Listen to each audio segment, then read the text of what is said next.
It's always one of the highlights of camp. Family Fun Day here at Missouri Western State in St. Joe, and a huge crowd on hand. Plus, representing the Fighting Fifth, the 5th Engineer Battalion, whose history dates back to 1861 in the Civil War. They were tip of the spear in Operation Iraqi Freedom, brave men and women that were here today as guests of General Manager Scott Pioli.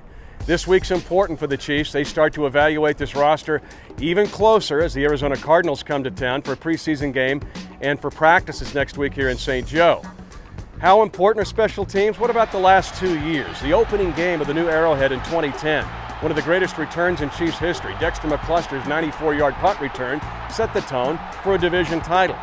Last year, just the opposite. The Chiefs fumbled the opening kickoff that set the stage for a rough start to the 2011 season. But it's a new year, a new time, and a fresh start for a brand new special teams coordinator, Tom McMahon. Not being here, I'm not ever going to look back, you know.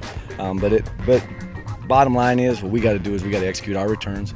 Don't try and do so much that every single week you're changing it. And I think we got some good returners, and I think that they'll produce this year. I'm not talking, you know, over their heads. You know, those guys can produce, and we got to do a good job blocking. But I'm going to look forward rather than behind. Last year, the Chiefs were steady in special teams. In fact, they were in the top 10 in punt returns in the National Football League, but they lacked the explosiveness that they had in the 2010 season. This year, trying to evaluate this roster, I've mentioned, it's multifaceted, but trying to find people who can be explosive in the special teams. I like the best player. Okay, I like the guy that's going to produce for us the most, and you got to have courage. You got to, when we say we have to get out to the 25-yard line, that guy's got to help us get there too. He's got to get that extra 2 yards. If it's the 23, get us to the 25. So it's whoever has the most production. It doesn't matter if it's the same guy to me. Doesn't matter how big, how small. At the end of the day, we owe our offense drive starts. At the end of the day, what we have to do is execute our returns. I'm not going to try and figure out, you know, what they were taught in the past, this, that, the other. But what it comes down to is what we call.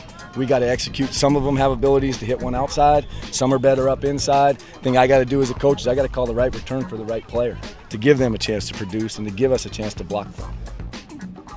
There are players who have made a living in the NFL and made this roster, honestly, by being great on special teams.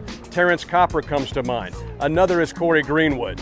As the weeks transpire, who will become the next big special teams player for the Kansas City Chiefs?